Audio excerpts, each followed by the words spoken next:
The first time Emily Carter asked me to drive her home, she was standing under the soft yellow lights outside a wedding barn, holding her heels in one hand and my suit jacket in the other. Not wearing it. Holding it. Like she had forgotten it belonged to me, or maybe like she wanted me to notice that she had kept it. Ben, she said, a little breathless, can you take me home? I was 33, old enough to know when a woman's voice had more in it than the words she was saying. I wired houses for a living, mostly old ones with stubborn walls and bad decisions hidden behind plaster. My own life had become the opposite of that. Clean, quiet, predictable. Work, groceries, laundry on Thursdays.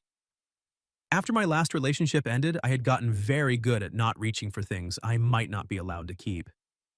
Emily was 29, a freelance photographer with a laugh that made people turn their heads before they knew why. We lived in the same apartment building in Columbus, same floor, two doors apart. For 8 months, we had been elevator small talk, borrowed coffee filters, and the kind of almost friendship that got carefully folded away before it could become something else. Tonight, though, she was looking at me like the folding had stopped working. Behind her, music thumped through the barn walls. Our friends were still inside celebrating, slow dancing under string lights and pretending not to watch us through the windows. I glanced at her bare feet on the gravel. You mean your apartment? She hesitated. That hesitation did something to the night. My parents' place, she said. In Lakewood. I blinked. Emily, that's 2 hours away. I know. You want me to drive you 2 hours home from a wedding reception? She lifted my jacket slightly, as if offering it back and keeping it at the same time. You said earlier you weren't drinking. I also said I liked the mashed potatoes. That wasn't a binding contract. Her mouth twitched. So the potatoes get commitment, but I don't? There it was, that light little joke that landed a little too close. I looked away first because I was still pretending I was the sensible one between us. Why Lakewood tonight? Her smile faded just enough for me to see the truth under it. Not all of it, just the edge. My sister's staying at my apartment, she said. With her husband. They surprised me, long story. I could sleep on my own couch, technically, but she glanced back at the barn. I don't want to go back there and be the extra person in my own place. I understood that more than I wanted to. There are certain kinds of loneliness you can handle in silence until someone says them out loud. Okay, I said. Her eyes came back to mine. Okay? Okay, I'll drive you. She let out a breath that looked like relief but sounded like something softer. Thank you. I held out my hand for the jacket. She looked down like she'd just remembered it. Oh. She slipped her arms into it instead. Then she froze.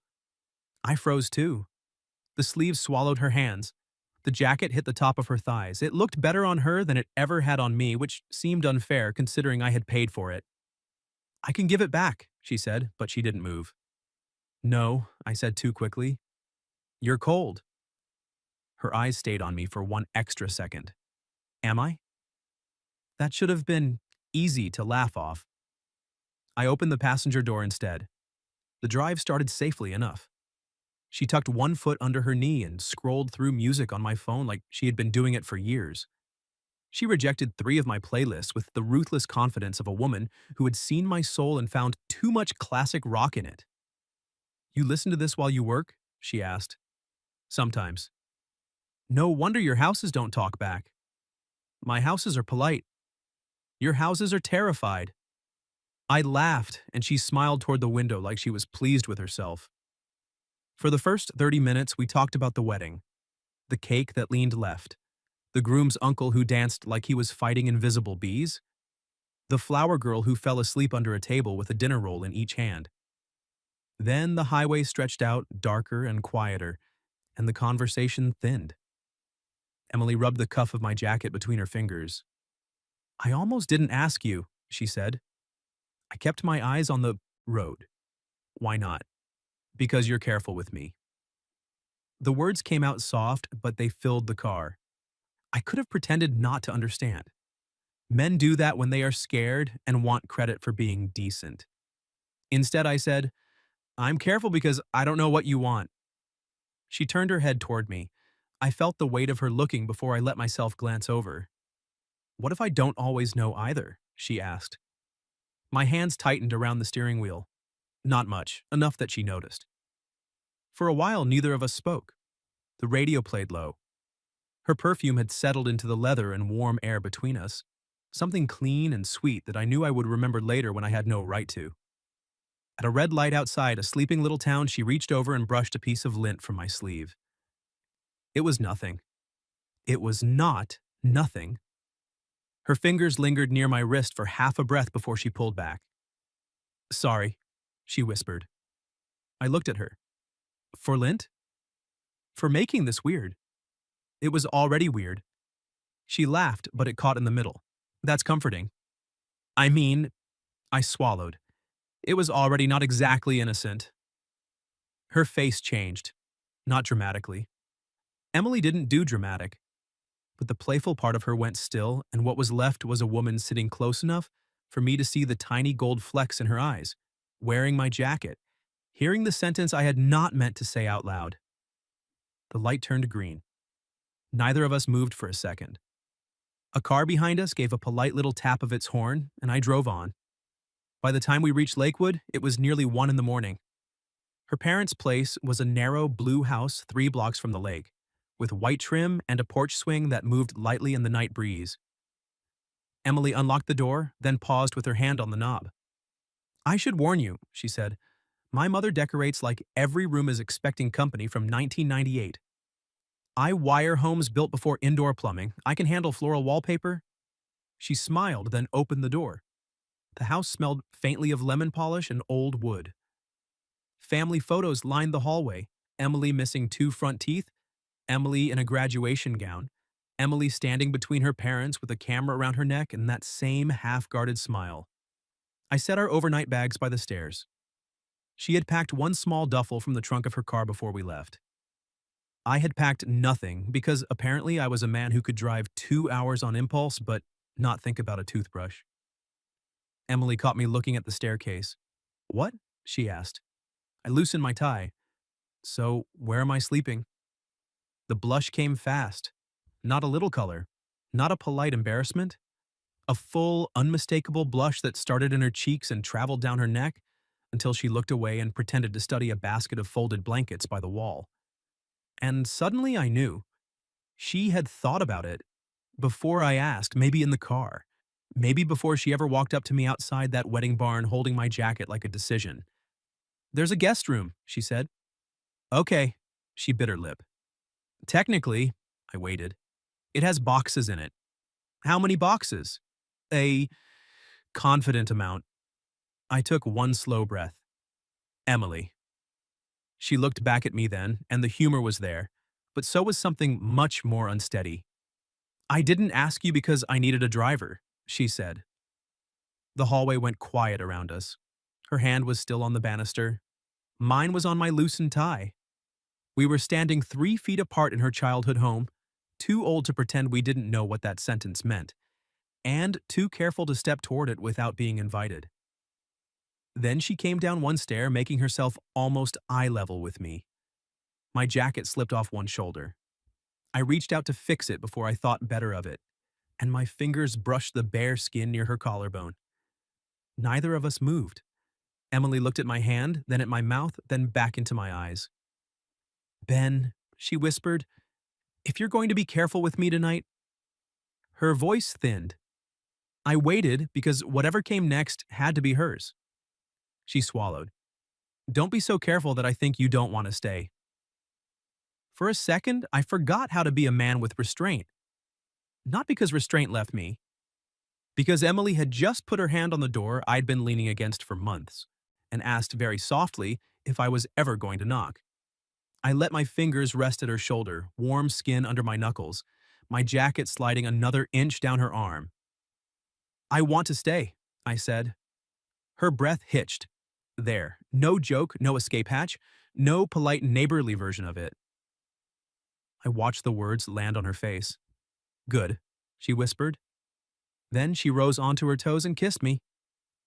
It wasn't a dramatic kiss, no crashing together, no desperate movie music.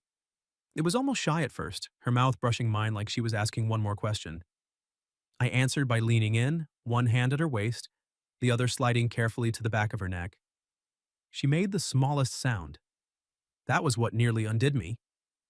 Emily Carter, who could tease me into silence in an elevator and make a room full of strangers pose like they trusted her, softened against me in the dim hallway of her parents' house like she had been tired of holding herself upright. I kissed her again, slower. She tasted like champagne and wedding cake frosting, and when her hands came up to my chest, they didn't push me away. They curled into my shirt. The old house gave a creak above us. We broke apart like teenagers caught after curfew. Emily stared at the ceiling. I stared at Emily. Then she whispered, "That was the radiator." "It's June." Then it was a judgmental ghost. I laughed under my breath, forehead dropping briefly to hers. "Does the ghost have opinions about overnight guests?" "Oh, definitely. But she's from 1998, so she's mostly upset about my eyebrows." That made me laugh harder, and the tension loosened without disappearing. It changed shape, became something we could hold without being burned by it. Emily stepped back, smoothing a hand over her dress, though nothing about her looked smooth now. Her lips were pink. My jacket hung from one elbow. Her eyes kept darting to mine and away again, as if she couldn't decide whether to be brave or embarrassed. I decided for both of us. "Show me the confident boxes." She blinked. "What?" "The guest room. Let's assess the situation." Her smile returned, crooked and relieved. "Very practical. I contain multitudes. You contain a toothbrush?" "No."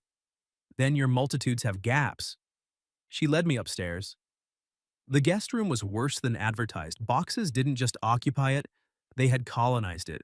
Cardboard towers labeled Christmas, Taxes 2009, Mom's Fabric, and Do Not Throw Out surrounded a narrow bed like a defensive formation. A ceramic goose wearing a bonnet sat on the pillow, guarding the territory. I folded my arms. "That goose knows things." Emily stood beside me, biting her lip. "In my defense, I haven't lived here in years." "You said confident. This is Imperial." "I can move some." "At 1 in the morning?" She looked at the bed, then me, then the goose. "I guess there's the couch." We both knew there was a couch. We had passed it downstairs. Floral, short, hostile to spines. "I'll take it," I said. She frowned immediately. "Ben." "What?" "You're 6'1". "6 foot? You told me 6'1". "I was wearing boots."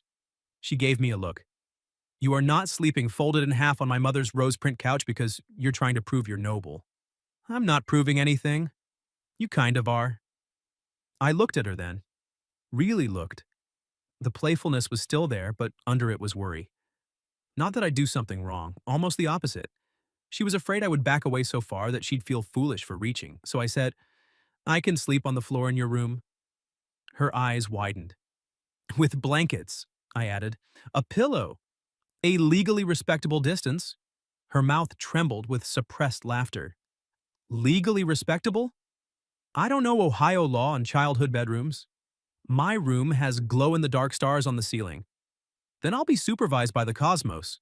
She laughed, and the sound eased something in my chest. Her room was at the end of the hall. It was smaller than I expected, and more Emily than I was ready for. Pale blue walls, shelves of old paperbacks, a corkboard with faded photo strips and ticket stubs, a camera manual open on the desk like she'd left yesterday instead of years ago. Above the bed, sure enough, tiny plastic stars dotted the ceiling. Emily stood in the doorway while I took it.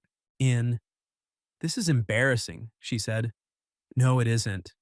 You're looking at my high school self? She had good taste in books. She had terrible taste in boys." I turned. "Had?" The word left my mouth before I could soften it. Emily's cheeks colored again, but this time she didn't look away. "She's improving," she said. A silence opened between us, warm and dangerous. I set my tie over the back of her desk chair. "Emily." "Ben. I'm going to make up the floor before I kiss you again." Her eyebrows lifted. "That sounds like a threat." "It's a survival strategy." "Yours or mine?" I stepped closer, just one step. Enough that she had to tilt her chin up. "Both, probably." Her gaze dropped to my mouth. That's annoying. I've been called worse. I don't want worse. The words were quiet, but they changed everything again. She sat on the edge of the bed, suddenly looking younger without seeming childish, just unguarded. She rubbed her thumb along the hem of my jacket, which she still hadn't given back. My last boyfriend, she said, was very good at wanting me when it was easy. Parties, weekends, cute photos. But if I needed something inconvenient, he made me feel like I had asked too much. I stayed where I was, close, but not crowding her. That why you almost didn't ask me tonight? She nodded. I was standing outside with your jacket, she said. And I thought, he'll say yes because he's kind. Then I thought, what if he says yes because he wants me to think he's kind? Then I thought, what if he says no and I've ruined elevators forever? I smiled softly. Elevators were already pretty charged. Her laugh came watery at the edges. I crouched in front of her, not touching until she looked at me. I didn't say yes to be kind, I said. Kind would have been calling you a rideshare and waiting until it came. Her eyes held mine. I said yes because when you asked me, part of me was relieved I finally had a reason not to leave you at the end of the night. She went still. Then she reached for me. Not a dramatic grab. Just her hand sliding along my jaw, thumb brushing near the corner of my mouth. I want you to kiss me again, she said. So I did. This kiss was deeper. Less question, more answer. Her knees parted enough for me to fit closer, and I kept one hand braced on the mattress, the other at her waist, feeling her inhale against me. When we separated, she rested her forehead against mine. Still sleeping on the floor, she murmured. I closed my eyes. I am trying to be a gentleman. I'm not asking you not to be. Her fingers traced my collar. I'm asking you not to use it as a hiding place. That hit somewhere tender. I looked at her, and she must have seen the truth before I said it. I'm rusty, I admitted, at wanting something and trusting it won't turn into a mistake. Her expression softened. Me too, she said. For a while we just stayed there, me kneeling between boxes of memory and moonlight, her hands on my shoulders, both of us breathing through the strange relief of being honest. Then she stood, opened her closet, and pulled down an old quilt. For the floor, she said. I took it from her. Our fingers brushed. She smiled. But if the judgmental ghost gets too loud, she added, you can come sit on the bed until she calms down. I looked at the glow-in-the-dark stars above us. Emily? Yeah? I don't think the ghost is the problem. Her blush answered before she did. I slept on the floor, technically. The quilt was under me, a crocheted blanket was over me, and a pillow shaped like a seashell supported half my neck and none of my dignity. Around 3 a.m, I woke to find Emily's hand hanging off the edge of the mattress, fingers loose and open in the dark. I stared at it for a full minute like it was a complicated wiring diagram. Then she whispered, Ben? Yeah? Are you awake? No, this is my ghost voice. A soft laugh slipped out of her. The stars on her ceiling glowed faintly above us, a green little universe holding its breath. I can't sleep, she said. Me neither. A pause. Then her fingers moved just slightly. I reached up and took her hand. That was all. My back on the floor, her body tucked above me under the blankets, our hands linked in the narrow space between. It should have felt awkward. It did feel awkward. It also felt like a promise neither of us was ready to say in daylight. Her thumb brushed mine. Is this okay? She asked. I smiled into the dark. I was about to ask you that. It's okay. Then yes. For a while we listened to the old house settle. Pipes ticked. A car passed somewhere outside.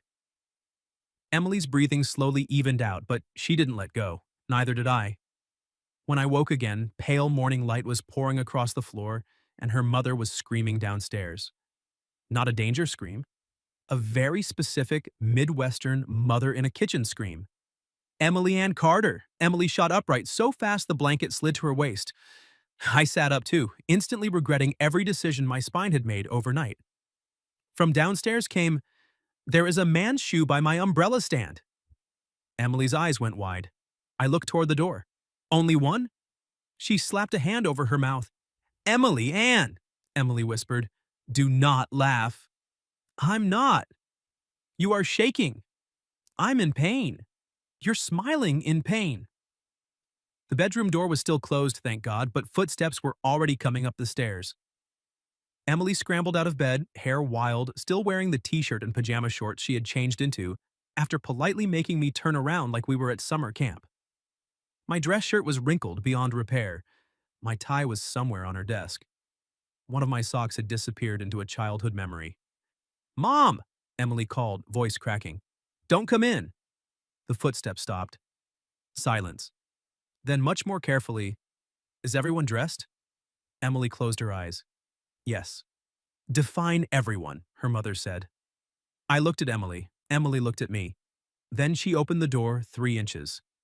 Hi, Mom. I couldn't see Mrs. Carter's face, but I could hear her reading the entire situation through that gap. The blush, the bedhead, me sitting on the floor with a seashell pillow in my lap like evidence.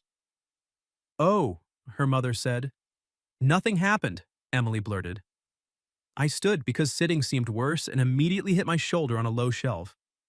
A ceramic horse wobbled. I caught it. Mrs. Carter leaned slightly into view. She was petite, silver-haired, wearing a robe with blue hydrangeas and an expression that was trying very hard to be modern. Good morning, I said. Good morning, she replied. Emily looked like she wanted the stars to fall from the ceiling and bury us both. Her mother's gaze flicked to the floor bedding, then to Emily, then to me. Well, she said, there's coffee. And she walked away. Emily shut the door and pressed her forehead against it. I waited 3 seconds, then I said, I think she likes me. Emily turned around slowly. You caught the horse. That bought you at least Christmas. Breakfast was both worse and better than I expected. Mr. Carter was out golfing, which Emily whispered was either mercy or cowardice. Her mother, Linda, made eggs and toast while asking me questions with terrifying cheerfulness. So, Ben, Emily says you live in her building. Yes, ma'am. And you drove her here last night? Yes. At 1 in the morning? Yes. 2 hours? Yes. Linda smiled into her coffee. That's a long drive for a neighbor. Emily choked on orange juice. I looked across the table at her. She was flushed again, but this time there was laughter in her eyes too, something brave. Something that didn't want me to rescue her from the question. So I didn't. It is, I said. Linda's eyebrows lifted. Emily went still. I set down my coffee. But I was glad she asked. Emily's gaze softened so suddenly I nearly forgot her mother was 3 feet away holding a spatula like a courtroom exhibit. Linda looked between us, and her smile changed. Less teasing, more tender. Well, she said, turning back to the stove, then have another piece of toast. After breakfast, Emily took me to the lake.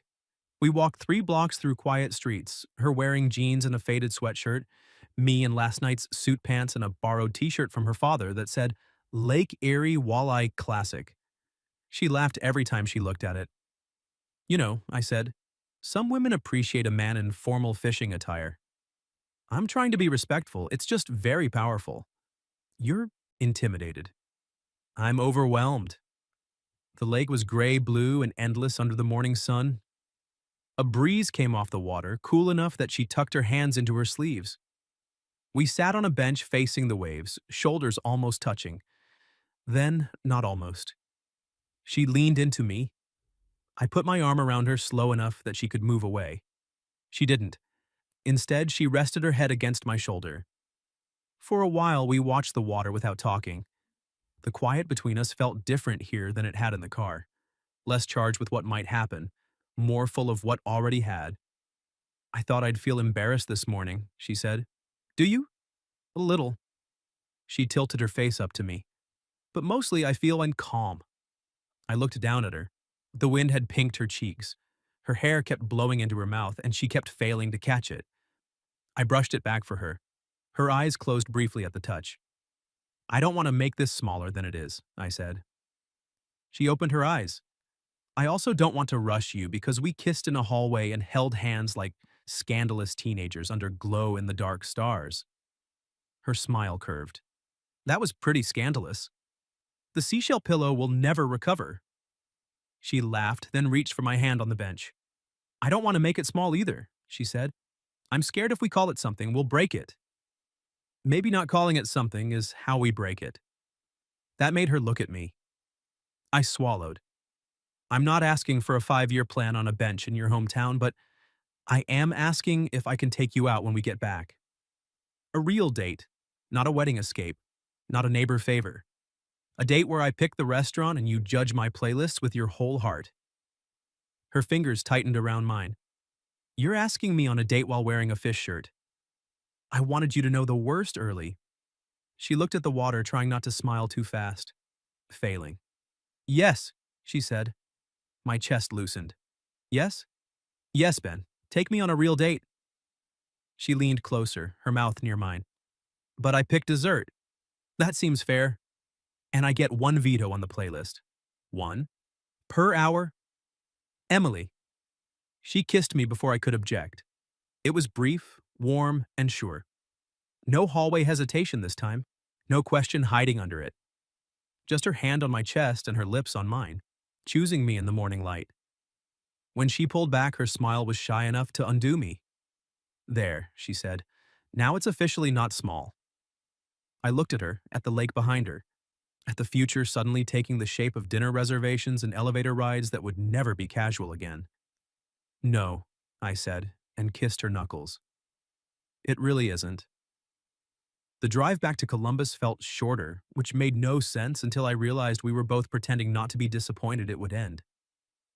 Emily sat beside me in the passenger seat wearing my jacket again. She had returned it twice. I had handed it back twice. By the third time, she stopped pretending. This is theft, I said. This is custody. Of my jacket? Our jacket. I glanced over. Our. She looked out the window, but I saw her smile reflected in the glass. Don't make it weird. I drove you 2 hours to your childhood bedroom, slept under plastic stars, met your mother, and got kissed by Lake Erie. I think weird has been established. She laughed, then reached across the console and laced her fingers with mine. That was new, not the touching. We had done that. But this was daylight, highway, no wedding champagne, no sleeping house around us.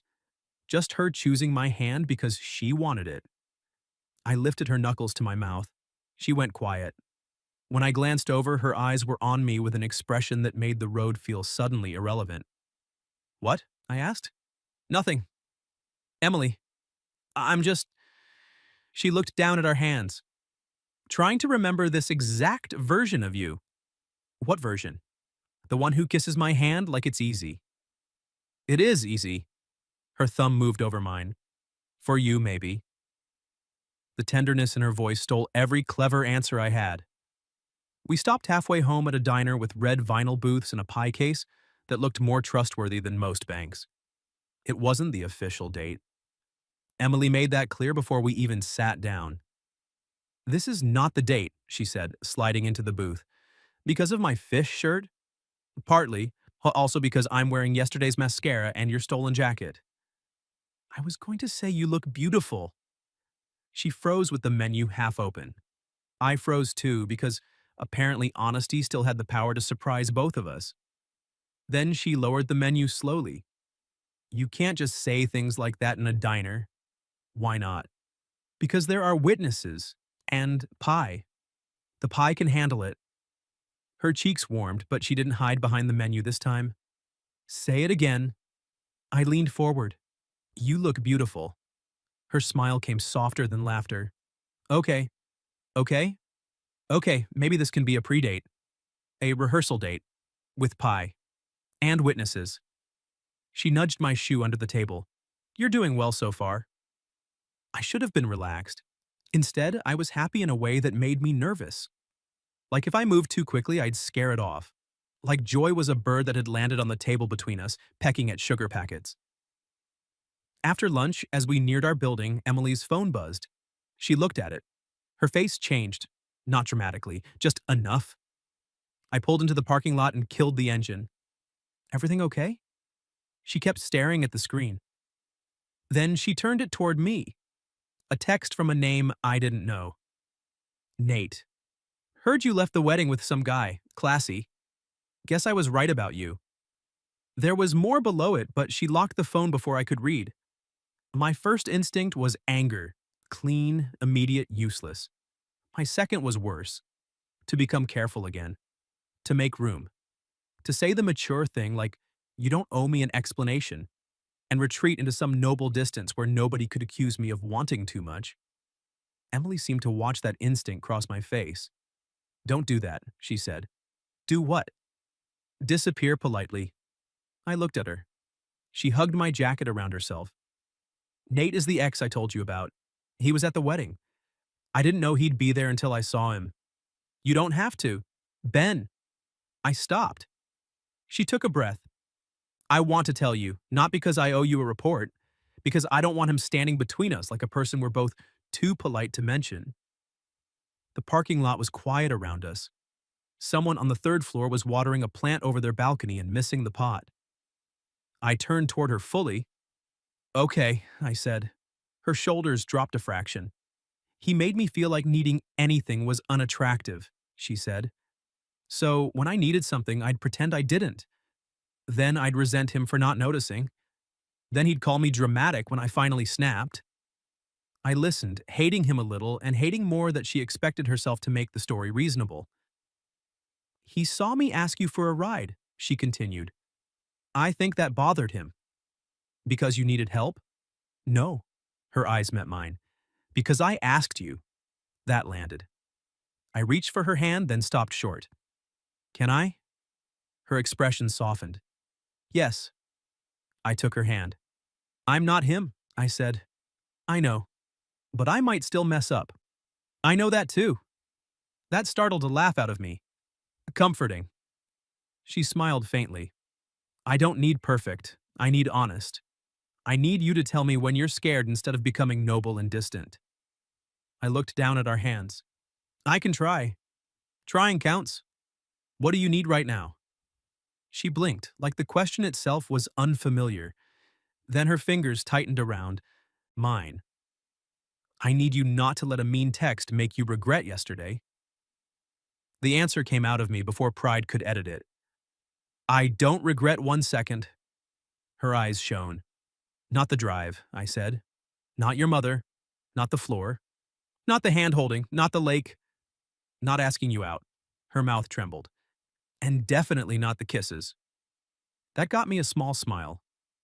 Plural, she whispered. I'm optimistic. She leaned across the console and kissed me, slow and grateful, and not at all like someone hiding from an old wound.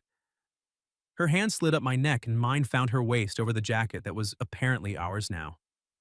When she pulled back, she rested her forehead against mine. That helped, she said. Good. But we should go inside before Mrs. Alvarez starts a group chat. I glanced toward the building. An elderly neighbor on the second-floor balcony immediately looked away from us and became fascinated by a dead fern. Too late, I said. Emily laughed, really laughed, and the sound cleared the last of Nate's shadow from the car. That evening, I picked her up for our real date. 2 doors apart, and I still showed up with flowers. I felt ridiculous standing in the hallway with a bouquet of yellow tulips. But when Emily opened her door, her face made ridicule impossible. She had changed into a green dress that made her eyes look unfair, and she had curled her hair in loose waves over one shoulder. For a second, I forgot the speech I had prepared about the restaurant, the reservation, the playlist compromise. She looked at the flowers, then at me. You knocked, she said. It's a date. We live on the same floor. I considered texting from outside your door, but that seemed cowardly. She took the tulips, smiling into them. You're very formal for a man who has seen my glow-in-the-dark ceiling. I contain multitudes. So you've mentioned. Behind her, her sister called, Is that the hot electrician? Emily closed her eyes. I looked over her shoulder. Depends who's asking. A woman with Emily's smile and sharper eyeliner appeared in the doorway. I'm Rachel. I approve of the flowers. Thank you. I also approve of you driving my sister home and not being weird. Emily made a strangled sound. Rachel! What? That's rare. I looked at Emily. I'm not being weird? You are, Emily said, but in a focused, charming way. Rachel pointed at me. Don't make her feel like she's too much. The hallway went still for half a beat. Emily's smile faltered. I didn't look away from Rachel. I won't, I said. Then I looked at Emily. And if I do by accident, I want her to tell me. Emily's eyes warmed in that way I was starting to crave. Rachel studied me, then stepped back. Okay, he can go. Emily grabbed her purse and pulled the door closed before her sister could conduct a background check. In the elevator, she stood beside me holding the tulips. Sorry, she said. For what? My family has no middle setting. I like them. They interrogated you. They love you. She went quiet. The elevator descended. Then she shifted closer until her shoulder touched my arm. I'm trying not to be embarrassed by being loved loudly, she said. I turned my hand palm up between us. She took it. You don't have to shrink it for me, I said. The elevator doors opened to the lobby. She didn't move. Instead, she rose on her toes and kissed me once, right there under the security camera and Mrs. Alvarez's probable surveillance network. When she stepped back, her eyes were bright. Then take me to dinner, Ben, she said. I'm starving, and I want to be loved loudly. Dinner should have been ordinary. A corner table, 2 candles, pasta, a waiter who called everyone my friend, and refilled water like it was a personal mission. But sitting across from Emily in that green dress, watching her arrange the yellow tulips in an empty wine carafe because she couldn't leave them alone in the car like hostages, I understood ordinary had changed. So, she said, lifting her menu, first official date. Technically second if we count pie. We agreed pie was rehearsal. Then I'm feeling very prepared. She peered at me over the menu. You made a playlist, didn't you? I made 3. That is either adorable or alarming. One for the drive here, one for the drive back. One emergency playlist in case you hated the first 2. Her smile bloomed slowly. Ben. What? You're trying. I set my menu down. Too much? No. She reached across the table and touched my wrist. Exactly enough. The whole restaurant seemed to soften around that touch. Halfway through dinner, her phone buzzed again. I saw Nate's name flash before she turned the screen over. For 1 second, the old shadow crossed her face. Then she exhaled, picked up the phone, and turned it off. My chest tightened, but I waited. Emily looked at me. I don't want him at dinner with us. I covered her hand with mine. Good, I didn't make him a playlist. She laughed, and just like that, the shadow lost. After dessert, tiramisu her choice because apparently I was not emotionally ready to choose correctly, we walked instead of driving straight home. The night was warm. Downtown lights reflected in puddles from an earlier rain, and Emily slipped her hand into mine like she had been doing it for years. Outside a closed bookstore, she stopped in front of the dark window. What? I asked. She looked at our reflection.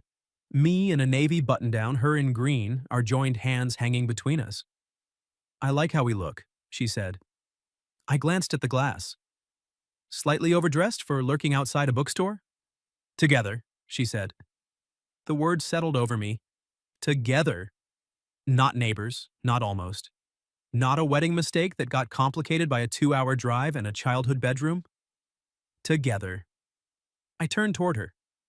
I like it too. She studied me, her expression careful in a new way. Not guarded. Brave. I'm going to need things, she said. Sometimes. Reassurance. Patience. Someone who doesn't make me feel silly when I ask if we're okay. I can do that. You don't have to answer fast. I'm not answering fast. I've been thinking about you for 8 months. Her lips parted. There it was. The confession I hadn't planned to make beside a bookstore window with tiramisu still on my tongue. You have? I nodded. Every time you borrowed coffee filters and pretended it wasn't because you wanted to talk. She gasped. I did need coffee filters. 4 times in 1 week? I was going through something. You were going through my pantry. She laughed, then stepped closer. I thought about you too. My heart did something embarrassingly young. When? I asked. In the elevator, in the laundry room, when you helped Mrs. Alvarez carry groceries and didn't know I saw. Her fingers toyed with mine. And once when you came home from work with sawdust in your hair and smiled at me like I was the best part of your day. You were. Her eyes shone. I cupped her face, giving her time to pull away. She didn't. Our kiss in front of that dark bookstore was nothing like the first one. That first kiss had been a question. This one was an answer written clearly enough for both of us to read. When we came up for air, Emily whispered, "Are we doing this?" I brushed my thumb along her cheek. "I am." She smiled. "Good. Because I am too." 3 weeks later, Nate stopped being a shadow and became a closed door. Emily blocked his number while sitting on my couch, wearing fuzzy socks and eating takeout noodles from the carton. She didn't make a ceremony of it. She just looked at the last message, shook her head, and said, "I don't want to keep proving I'm allowed to be happy." Then she blocked him. I kissed her temple. She leaned into me and whispered, "Thank you for not trying to do that for me. You didn't need me to." "No." She looked up, smiling. "But I like that you're here." "I'm very here. I noticed. You're stealing my noodles." "Our noodles," I said. She laughed so hard she dropped a piece of broccoli on my shirt. By the following spring, the elevator in our building had become ridiculous. We could no longer stand in it like normal adults. There was too much history in the buttons. Too many almost touches remembered by the walls. Too many mornings where she kissed me before work and told me I had electrical tape on my sleeve. Too many evenings where I found her waiting barefoot in the hallway because she'd had a hard day and didn't want to pretend she hadn't. We still had separate apartments for a while. Then slowly, without announcing it, her camera chargers migrated to my outlets. My work boots started living by her door. Her favorite mug appeared in my cabinet, then accused all my other mugs of lacking personality. One Saturday, I opened my closet and found my suit jacket hanging on her side. I stared at it. Emily came up behind me and wrapped her arms around my waist. "I was wondering when you'd notice. My jacket has a side. Our jacket has a home." I turned in her arms. "Is this your way of moving in?" She shrugged, but her eyes were nervous. "Maybe. Is that too much?" There it was again, the old fear, smaller now, but still asking if she had to shrink herself to be loved. I took her hands and kissed both palms. "Emily," I said, "I drove 2 hours because you asked me to take you home. I slept on a floor under glow-in-the-dark stars because I wanted to stay. I have been waiting for you to take up more space in my life since before I admitted it." Her mouth trembled. "So that's a yes?" "That is a very loud yes." She laughed through tears and I pulled her into me, right there between my work shirts and her stolen jacket. A year after that night, we drove back to Lakewood for her parents' anniversary. This time, I packed a toothbrush. Linda opened the door, saw us holding hands, and smiled, like she had known from the first shoe by the umbrella stand. The guest room was still full of boxes, but Emily's old room had fresh sheets, and nobody pretended I was sleeping on the floor. Before bed, we lay beneath those faded plastic stars, her head on my chest, my fingers moving through her hair. "Remember when you asked where you were sleeping?" she murmured. "I remember you blushing so hard I almost proposed out of confusion." She laughed, then lifted her face to mine. "I'm glad you stayed." I kissed her softly. "I'm glad you asked." Outside, the lake wind moved through the trees. Inside, the stars above us barely glowed anymore, but it didn't matter. Emily's hand was over my heart, my jacket was folded over the chair, and the woman who once feared needing too much had fallen asleep in my arms like love was finally a safe place to rest. What would you have done if someone you secretly wanted asked you to drive them home and then blushed when you asked, "So where am I sleeping?" Have you ever experienced something similar? Tell me your story in the comments. If you like this one, leave a like, subscribe, and I'll see you in the next video.